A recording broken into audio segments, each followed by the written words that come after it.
In order to understand well Parshat Vayechi, for a moment we have to go back to the end of Parshat Vayigash. Okay, the plan is enveloping in front of our eyes. Sons of Yaakov Avinu have arrived.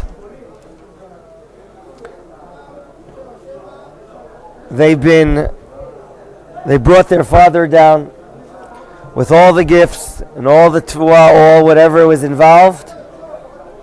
And Yaakov's plan, just like it is for Paro, is that the sons of Yaakov, the family, not be inside the metropolitan, not inside the city, but rather further away in Ramses, in the land of Goshen. We understand obviously the reason. And Yaakov was promised by God. Yaakov had several fears. But God said to him in his prophecy in Beersheba, in that vision of night, Kilagoy Gado, I'm going to make you into a goy, which is a distinguished, separate entity that has its own culture, its own language, its ways of life. So Yaakov was calmed down. His fears have gone away. He knows he's promised by God that the plan will work and God's presence will come with him. As the famine grows from year to year, people already had no more money. And when they had no more money, they brought in their cattle, their sheep. And when that could not happen, when they had no more cattle or sheep to buy food, then they told Yosef, take our lands. And as Nechama Leibovitz writes in one of her articles, we have the origin of communism. All the properties in the country are owned more or less by the house of Paro. There's no more communism than that, is there? They own all the property. State capitalism. Thank you. So, and then they also offered for themselves that their bodies be sold. Namely, they be turned into avadim. Yosef, however, if you exact at the end of last parsha, is not interested in that because it becomes very cumbersome, a tremendous imposition on the state if they own your body.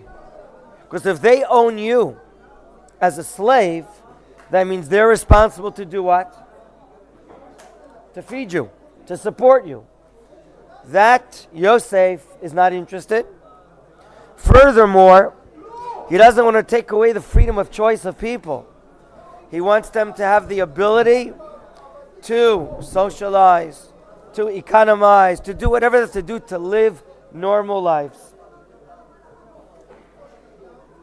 The end of the parsha, if you can just look back the last pasuk, gentlemen, the end of the parsha is Vayechi Yisrael be'eretz Mitzrayim. Are you reading it with me together, please?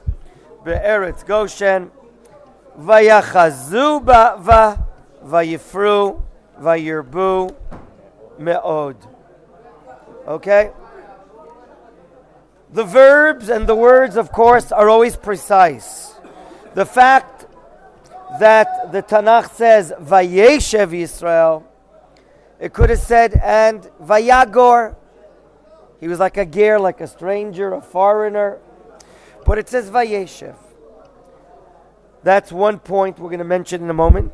Second, it says Vayachazuba. They had a seizing onto the land. And then they multiplied and multiplied. What's happening here is the plan of Yosef and Yaakov that we feel and sense here in the land of Mitzrayim that we are strangers. We are foreigners. That plan is not working now. How can we prove it? Vayechi, we're settlers. We feel at home. Not only that, Vayechazuba, we're seizing onto the land, title, companies. In other words, what's happening now is apparently that in spite of the fact that Israel and the children and the grandchildren are living in Goshen, Ramses, and they're multiplying, by definition, they are mixing with the locals. Who are the locals? The Mitzrim. This is the end of the Parsha. What would you say spiritually, mentally? What is the barometer of Yaakov's family now? Good or bad? Good or bad? If this is happening, it's obviously not desirable that we're mixing and mingling with the people. Okay? Who has a full Tanakh right now? Anyone here have a full Tanakh? In back of you, that black, that gray one. May I? Thank you. Did anyone see the Sefer Torah yesterday at Mincha? We read Parshat Vayechi, right, the first Aliyah. And I saw the Baal Koreh, when he wanted to open up and show the first one called up, he was looking, where is it? Where is it? Do you know why he had a problem? Why did he have a problem? It's close. There's no space in a gap between the end of Vayigash and the beginning of Vayechi. I'll show you what it means. By the way, all of Vayigash are closed. There are no gaps, almost all of it. What is it trying to share with us? What idea? Going down to the Galut. And now, here it is. Where is it? Vayechi Yaakov. Look what I'm pointing to. Vayechi Yaakov.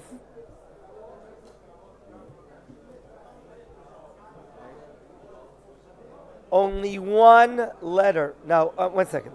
Do you all know, as far as the laws of scribes are concerned, is there a gap between word and word in the Sefer Torah? Yes or no? Is there space? One space. There's one space in between each and every word. Here, in all of the Torah, we usually have several spaces between the end of one parsha and the beginning of another parsha. By the way, we have two types of parshiot. One which is with a pei in your printed chumash. A pei. What does it stand for, a pei? Patuach. The rest of the line is open. You hit the enter button, you skip a line. That's called a parsha ptucha. Letter pei appears in the published chumash. There's another type of parsha, and what is it? Samich. The letter samich. What does the letter samich stand for? What did you call me? When you say you have no mind, satum, you're closed up, right? He didn't mean that at all. No. Satum is closed up. There's only like a space of how many letters? What? No. 9 letters. 9 letters. Usually 9 letters. It's a little gap. A few centimeters, that's it. What is here? Do we have a parsha ptucha, an open one, between Vayigash Vayechi, or is it a parsha stuma? It's neither. It's neither. There's only a gap of 1 letter, in addition to space between 2 words. What? It's here. It continues on the same line with a gap of 1 letter. That's all. And your question is? Why? How did you know that was a good question? Very good. So, Right? The first we're going to get now to the Parsha, gentlemen. I'm reading, please follow. I'm going to read the opening verses. Vayechi Yaakov be'eretz Mitzrayim, 17 shana. Vayehi yemei Yaakov shnei chayav, 7 shanim, ve'arba'im u'me'at shana. Vayikrevu imei Yisrael lamot, he's about to die. Vayikra, and he calls livno li Yosef, vayomer lo, and he says to him, Imna matzati chen be'einecha, simna yadecha tachat yerechi. I want you to take an oath.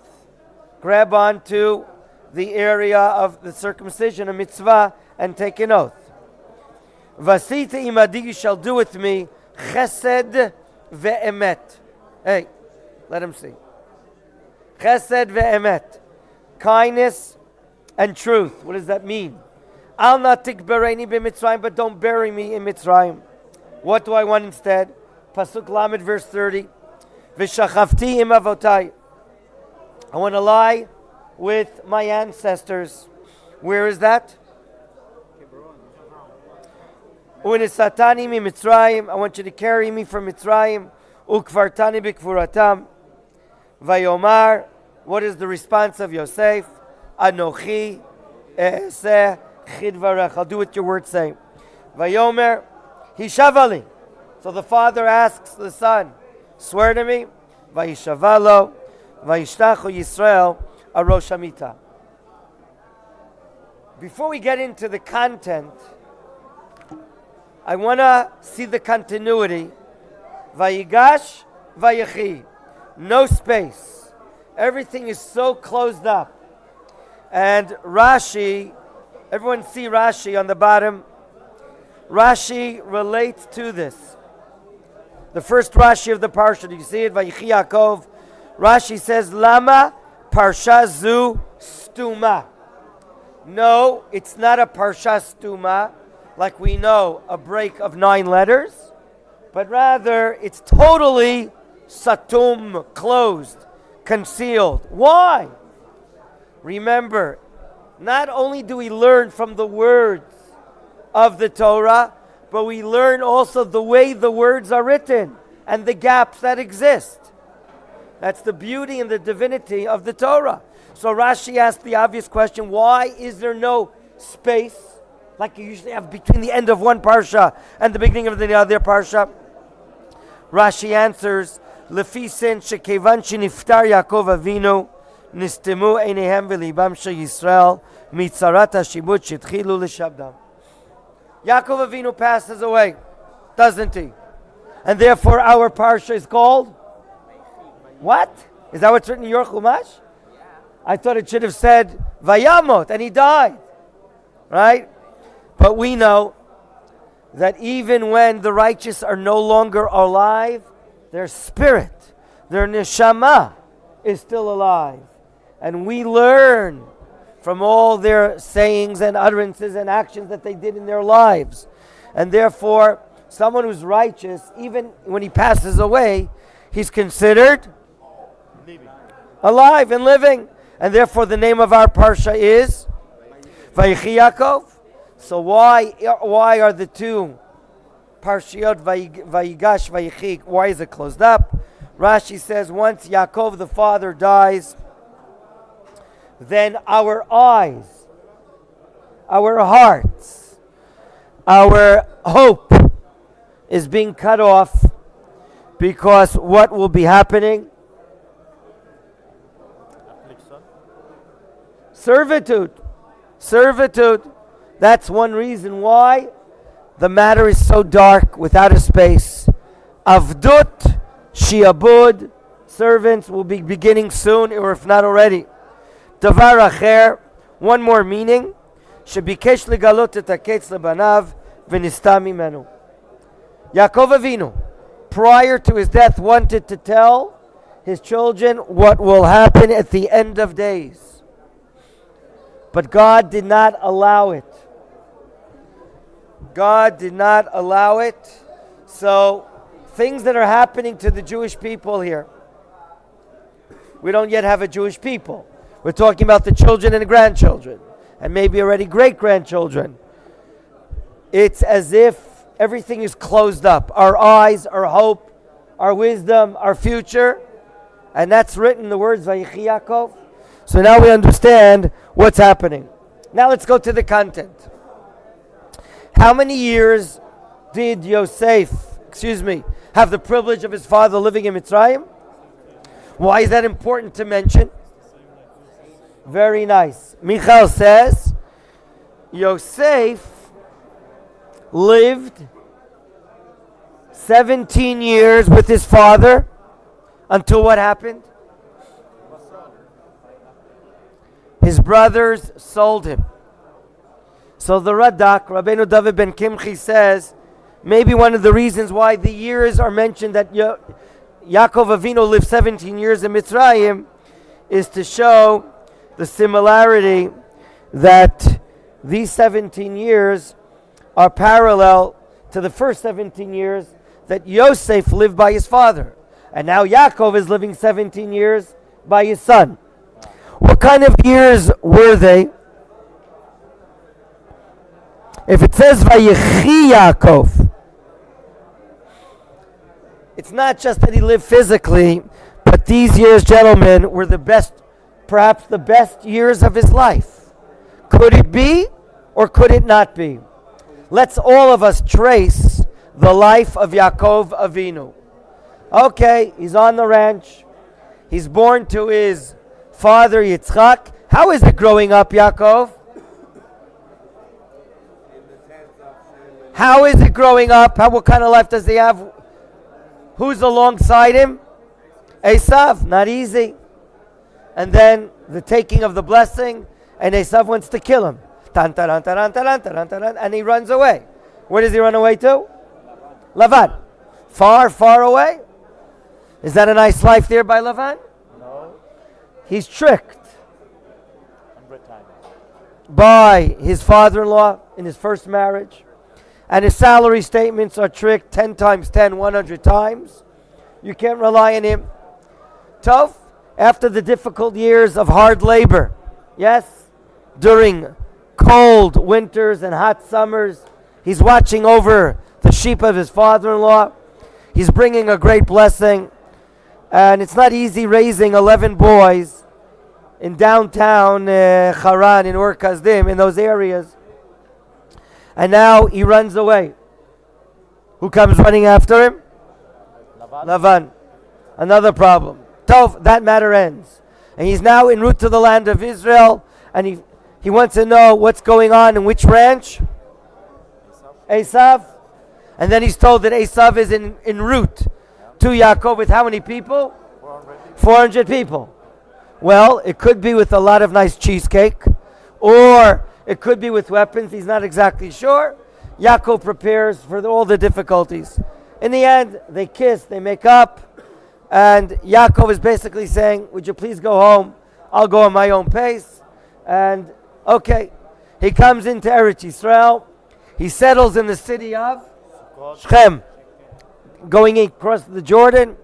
Shechem, and there he has problems with his daughter called Dinah. And then the entire episode of what happens in the city of Shechem. So you see, gentlemen, if you think that Yaakov Avinu had an easy life, you're wrong. And of course, Yaakov is for us an expression of what we're going to go through when we're living in the Galut. When we're living in the Galut, we have a lot of hardship, a lot of difficulties. Okay? So, these 17 years are considered Vayechi Yaakov. He lived. His life was perhaps of his best years. Why? Why could these be his best years? Oh, the mishpacha is back together. Ichud mishpacha. And who is hovering over him as well? God is. So you see here that right now this could be his best years. And of course, Masei Avot Siman Labanim, the Jewish people, our most difficult times will be in the Galut. But right now, when the family's together, that could take off some of the difficulties. Gentlemen, one of the main things bothering Yaakov Avinu, we mentioned it before, is assimilation, mingling with the Egyptians. We're going to see now, if we can, what is his worry, his genuine worry about assimilation. But before that, some of you had a question? What?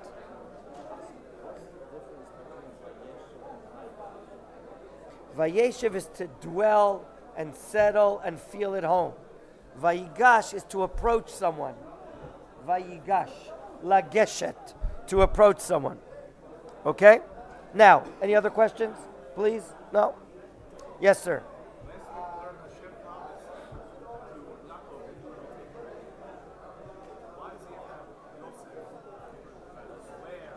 Excellent question. Okay, so we're reading now the second pasuk after we find out that the years of his life was 147 years. And we're talking about a Yisrael now that will be bringing upon the nation of Israel. And he calls his son Yosef and he says, I want you to swear. So everyone is asking the question, does he not trust? Does he not trust his... Question number one, does he not trust his son? Okay.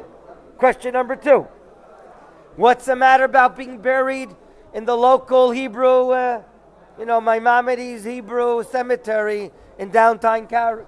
Downtown where? Cairo or Alexandria. What's the matter? Give me a name of a Jewish cemetery, quick. Maimonides. Why can't he be buried in the Beth Shalom cemetery in downtown Goshen and Ramses? What's the matter? There are no Jewish cemeteries there. There are no Hebrew cemeteries. What's the problem? Furthermore, you're the king of Egypt. You find out that Yaakov Avinu wants to be buried elsewhere. How do you accept that? Come on. You're not a good king. Okay, you're the king of Egypt. Yaakov came down, he honored you, and he doesn't want to be buried in your country. How do you accept that? You can see how he insulted he is. He can't even say anything's coming out of his mouth yet. In other words, isn't this a weird request that he should be buried elsewhere? Wouldn't it not appear as an insult to the king of Egypt that Yaakov, I provided, I gave him a city, I gave him the best, and he doesn't want to be buried here? I mean, he's part of Egyptian history already. Why? Rashi, could be Rashi also and Chazal, that once Yaakov Avinu arrived in Mitzrayim, what stopped? The famine stopped. Waters of the Nile rose when Yaakov approached it. There was economic prosperity during these 5 years. Isn't it a prophecy that's going to be 7 years? Okay? Isn't it a prophecy? And the answer is, it is a prophecy. It was just delayed. And when Yaakov dies, what comes back? The years of the famine. So isn't this an insult to the nation, the country that absorbed you, that provided for you? Okay? So we have to deal with these questions. And we'll do that in our next shiur. Shalom. No. Shalom. Shalom. Welcome to our shiur in Parshat Shavua. We're learning Parshat Vayechi. And we want to continue from where we left off. If we remember, we left off with this unusual request of Yaakov Avinu. He's asking his son to take an oath to swear. So let's try to explain what's happening here. Gentlemen, one of the main objectives of Yaakov Avinu is to educate his children and explain to them, Mitzrayim is not our home. Mitzrayim is the Galut. I want to negate with all the good things that Paro, the king of Mitzrayim, provided for me. I want my children and grandchildren to understand there's only one place. And it's not Mitzrayim nor Los Angeles. It's only the land of Israel. And Yaakov has this fear. He sees that his grandchildren are feeling at home. Vayechi, they're dwelling there. Economically, they're doing well right now the last 5 years. Remember that. So this phenomena is now causing Yaakov Avinu a tremendous worry. And therefore, he says in a commandment, Al natik bareni b'Mitzrayim. Number one, negating Egypt. You understand? Number one, he's negating the galut. I don't want to be buried even here. Okay? Why? It's not our home. But that's not enough. If I'm telling you I don't want to be buried here, I want to tell you where I should be buried. That's where our heritage belongs. Hebron, Kiryat Arba, the land of Canaan. That is our land that we have to think about, pray about, make efforts to return to there. So Yaakov Avinu, if during 17 years of his living there, his children and grandchildren have found Egypt as almost a home, and therefore there's now a great danger of assimilation. Okay? The spiritual heritage of Yaakov Avinu right now is endangered. His families are endangered right now. And therefore he's talking from the point of view of Yisrael, the culture of what will be the children of God, not Yaakov, something which is much higher. And now he calls Yosef. And Yosef is not in an easy situation, because, is Yosef the boss? I'm asking you. Is Yosef the boss? Second. He's number two. Who's the boss? Oh. So it's really not in Yosef's hands.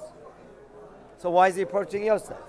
He knows that if he would go to the king of Egypt, it would be a no, insult. I gave you, I provided for you, and you provided for me. I want you to stay here. All the Egyptian nation knows about the Hebrews. They know why 5 years they've been able to survive. They know what the image of the family of Yosef is about. Now, so why turn to Yosef and why tell him you have to swear? Do you think he doesn't trust his son Yosef? No. Do you think it's that? No. So Rashi, in the name of our sages, explains the following. There are two things that have to be done. One, an effort. And number two, a greater effort. When do you sense pressure that you must do something? If something is pressuring you. If you tried and you didn't succeed and there was no pressure, you said, okay, I tried. I get E for effort. But if you're under pressure, then you're going to try even harder. Who is under pressure now? Why is he under pressure? Because he's taking an oath in God's name. And if he takes an oath in God's name, he has to do whatever is in his power to do so.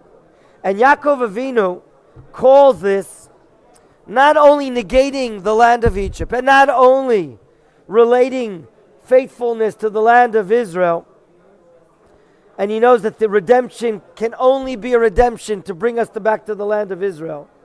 But he's saying, do chesed ve'emet. Chesed is some positive influence. When is it positive influence? When you do chesed and it answers the questions of emet. Gentlemen, if Yaakov Avinu would be buried in Mitzrayim, that chesed burying him in Mitzrayim is in opposition to the truth. There's only one truth, and that is to be living and to be buried in the land of Canaan, Israel. Therefore, it's called chesed ve'emet. Now, if you turn later on to when Yaakov dies, and see how Paro allows Yaakov to be brought up into the land of Israel. Where do you see it?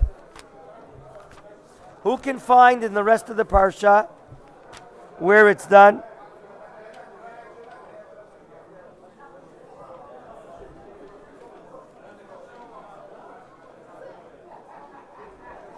Where do you see? Look through the Parsha, find where Paro gives approval to him to be sent out. Where do you see it?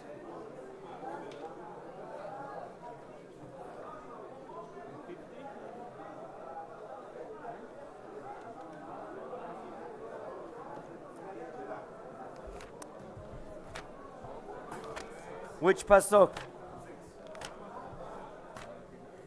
Memtet? Which chapter? Thank you. Very good. Okay. Look in chapter 50. In verse 5, I'm reading first. Avi ishbiani lemor. My father caused me to swear, saying, we're in chapter 50, pasuk 5. Follow the Hebrew with me. Avi ishbiani lemor. My father caused me to swear, saying, Hine anochi met. I'm dying. B'kivri asher kariti li.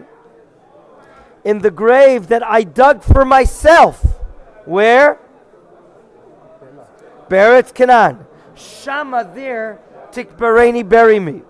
V'ata now Elena. I want to go up, Yosef is saying, and I want to bury my father, and then I'll return. What does Paro answer? Ale, go up. Ukvoret avicha kasher hishbiecha. What's the problem for Paro to say, go up and bury your father, without the last word?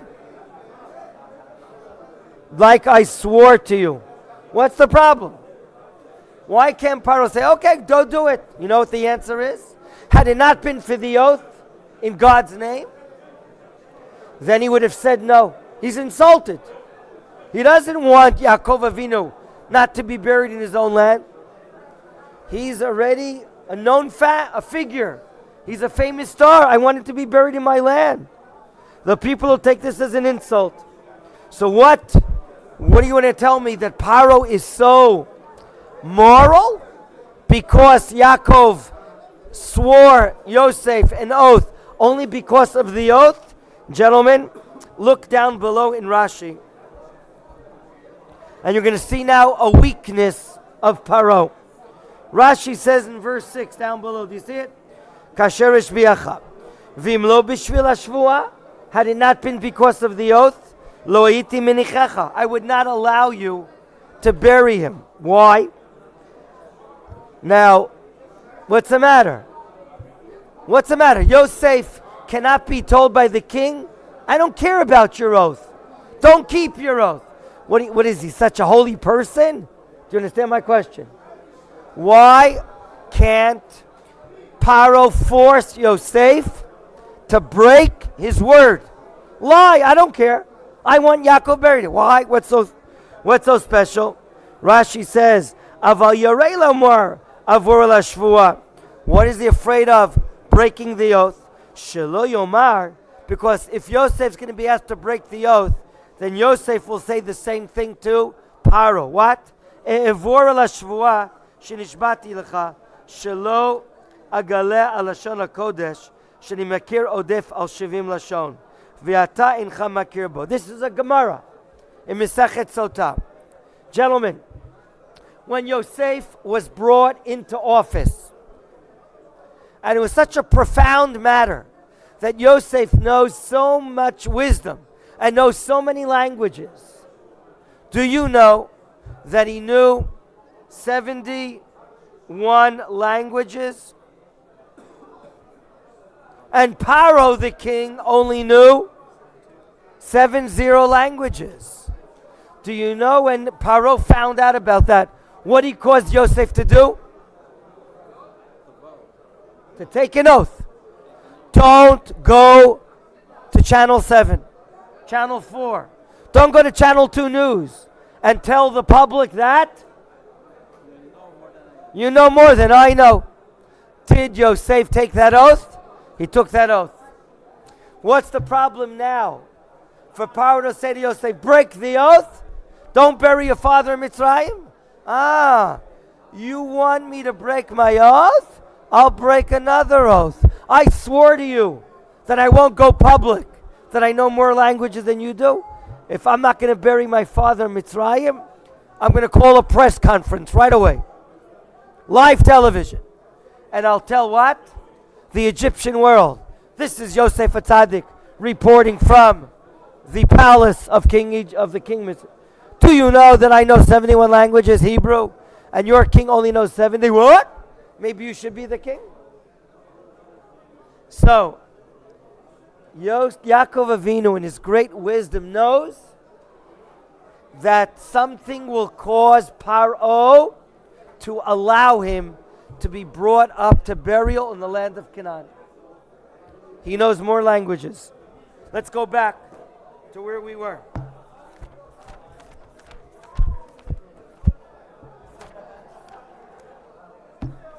So it's not a matter of a lack of trust.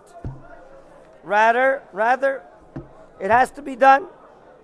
Tzionot here in your best, Zionism here in your best way. Yaakov Avinu only wants to be buried at home. Okay? Does Yosef do it? Yes. Who bows down to who? Yaakov bows down to? Yosef. What is this? Honor. A fulfillment of the dream. A fulfillment of the dream. Okay? Any questions until now? The higher level. The higher level of someone that's bringing about the tribes of God. Yes, sir.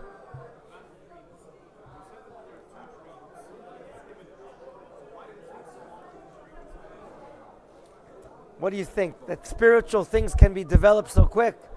The more something is spiritual, the longer it takes to develop.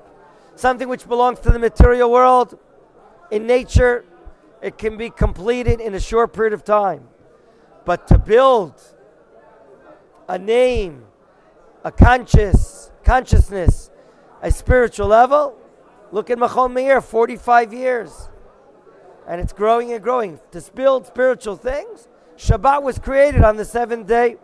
The Jewish people were created only after 70 base nations were created. The Torah was given only when we were a full-fledged nation, and after 49 days of preparation, day 50. The greater the matter is spiritual, the longer it takes to come into fruition. Yes.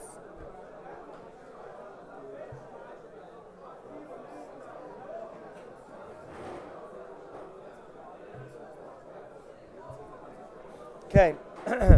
To be buried as soon as possible, that is a virtue. But the mitzvah is to be buried in the land of Israel. Burial in the land of Israel, in the holy earth of our country. The Talmud says, and it's brought by Rambam in his Mishnah Torah, is like being buried on top of a mizbeach. In other words, it's like you're part of an altar that is atoning, cleansing for your sins. That's the important virtue of burial. Okay? When my dear mother was very ill, and she suffered several heart attacks, and I tried my best to go into New York to be with her each time, and then I was suddenly called upon by my sisters that the situation looks grave. I got that call from a non-Jew, Motzei Shabbat. Within 3 hours, I was in the air. I landed at 5 or 6 in the morning in New York. 15 minutes later, I was by my mother's side. 11 hours later, she passed away. And within a half an hour, I received permission from my sisters to bring my mother back to the land of Israel with me, to bury her.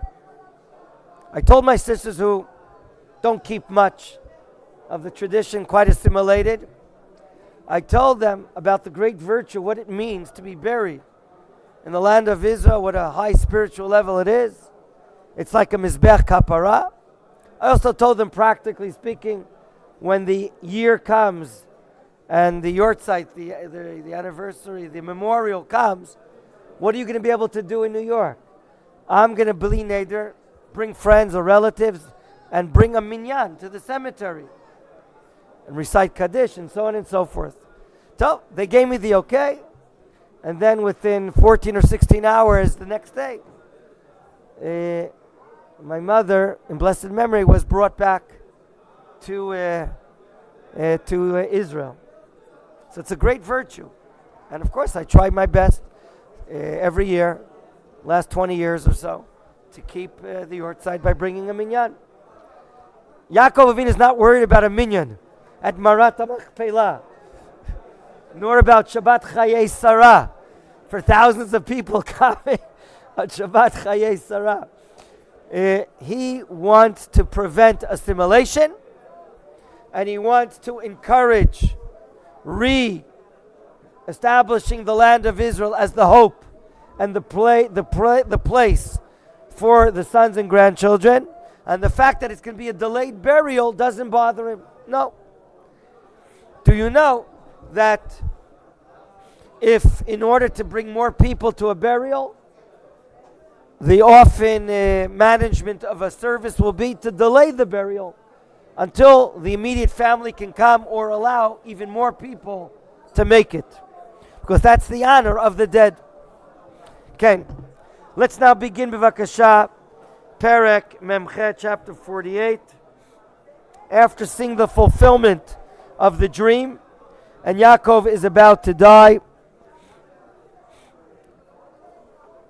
and now it's the end of days that Yosef is with his father. You should know, there were no better days even for Yosef. Although Yosef was probably in the castle, the palace of the king, let's see a fact, what happens now that he can get to his father even in a short time. Chapter 48. Vayechi, acharei advarim ha'ele vayomer liYosef. Meaning, he's telling someone to tell Yosef, Hinei avicha choleh, your father's sick.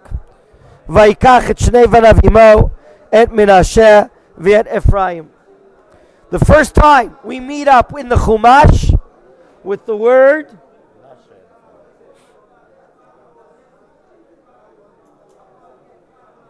first time we meet up with the word sickness. Choleh. First time in the Chumash we meet up with the word choleh. Okay? So the Midrash says, until the time of Yaakov, a person might sneeze and pass away, with no earlier indication or sign that he's about to pass away. But now, Yaakov, since it could be that he's sick for a few days, and he wants to bring a blessing to his children and his grandchildren, so he wanted to have the sickness. He even asked it from Hashem, the Midrash says. And now the question is, will he be able to bless his children and his grandchildren? For doing so, Yosef comes, and now he brings his two children, Menashe and Ephraim, up to where Yaakov is living. Pasuk bet, Vayaged li Yaakov, Vayomer Hinei bincha Yosef ba elecha, Vayitchazek Yisrael vayeshev al hamita. Look at the honor that he gives his son. It should be the opposite. And Yosef is honoring his father.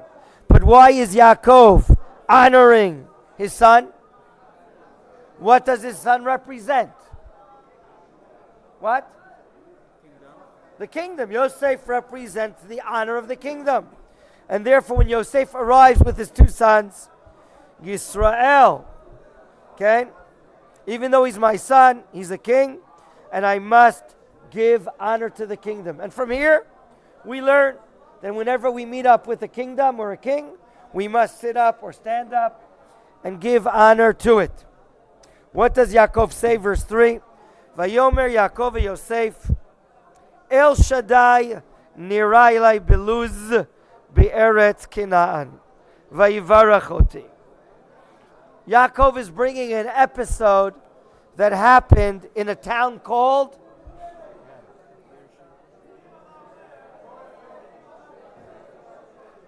what is it stated here? Luz. Luz is an ancient name of Beit El. Where does it state that? Where is that stated? Where does it state that Luz is an earlier historical name of Beit El? The prophetical dreams. The dreams. When we go to Paran, when they conquered the...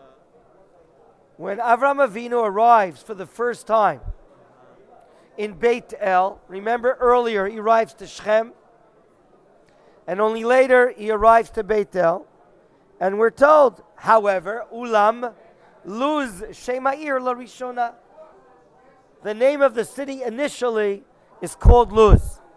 It has spiritual significance regarding the resurrection of the dead, that there is a part of the human body called Luz, and from that part of the body will the Tchiyat Ametim happen.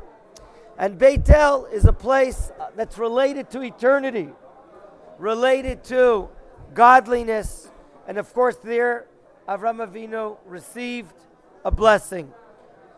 So too Yaakov Avinu.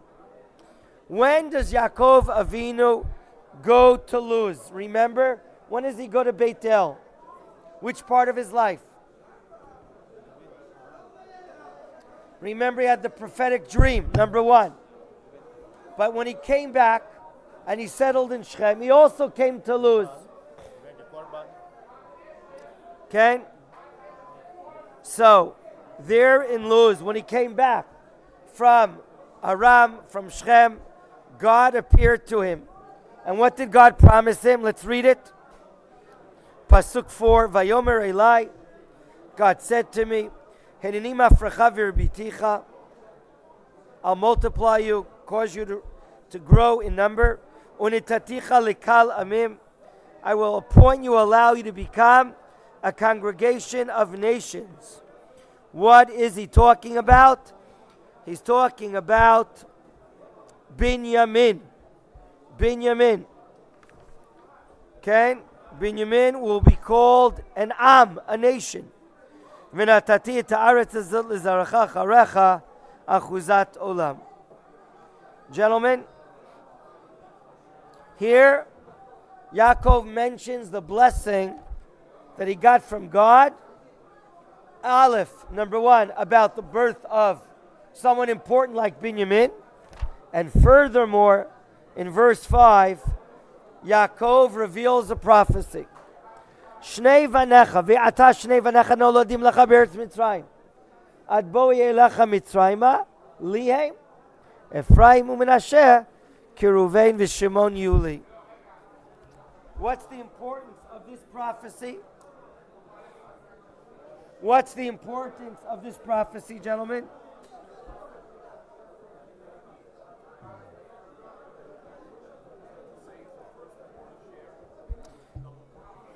So we're told here that the two children of Yosef will have equal importance like Reuven and Shimon. All of this is told to Yaakov Avinu in Beit El, formerly called Luz. Now, before he dies, the practice is to bless your children. Who here, for all purpose, is getting like a blessing of a firstborn? Who's getting a blessing of the firstborn here? Yosef. How is it considered like a firstborn blessing?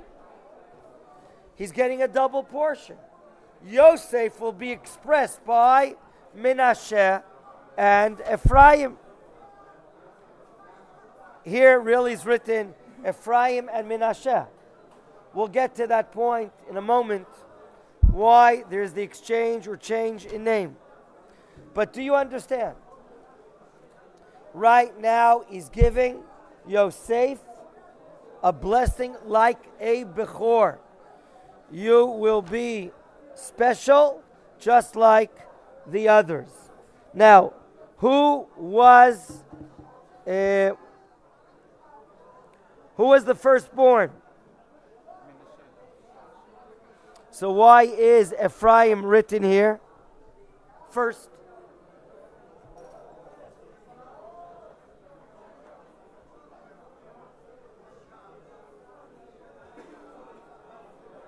So that's an interesting point that Shmuel brings. Ephraim will be home serving his father, learning Torah from him, and may reach a great high level. And if that's the case, that's the reason why Ephraim is preceded even before Menashe. And we'll see that also in the book of Bamidbar, when we talk about the flags and other things as well.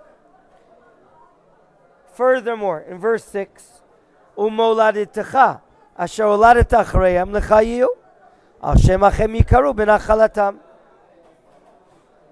What will the two sons have a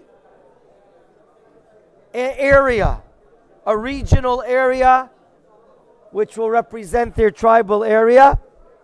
Yes? There will be areas called Nachalot, inheritances. One will be called Ephraim. Another will be called Menashe. Where are those areas, gentlemen?